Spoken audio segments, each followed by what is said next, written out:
thank you so much for purchasing some of my printables, digital files from my shop, and thank you so much for supporting my artwork.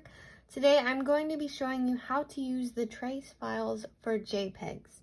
So ever since the Silhouette Studio update, I have had issues with the PNG files coming out blurry, and so I wanted to make this option available if that is a problem for you, and that is using the JPEG files.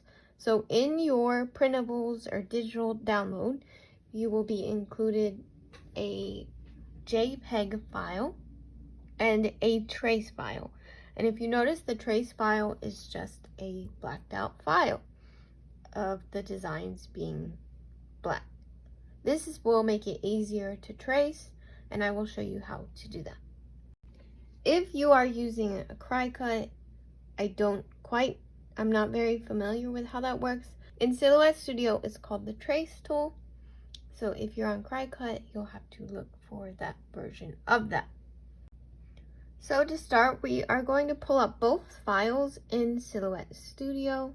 You will not be able to see this in my video just because it didn't record the file explorer, but it's pretty self-explanatory if you've worked with digital printables before.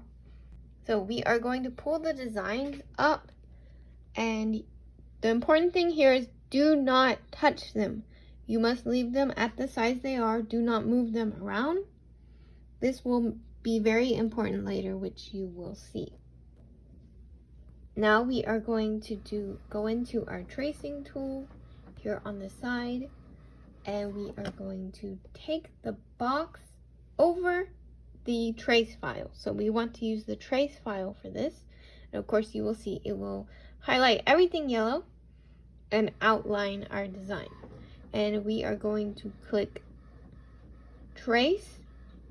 You can do trace the outer lines, which will just do the outer, but I generally use the trace tool.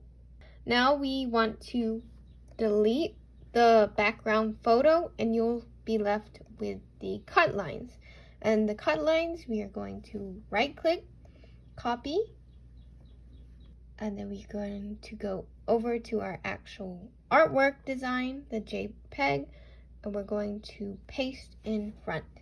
And as you will see, it's going to outline the designs, and we are going to group this together with right click.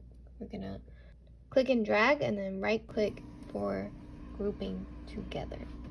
After they are grouped together, you want to make sure they won't move around or like separately. We want it to be together. We can adjust the size to the desired size we want it to be, and it will be in one piece.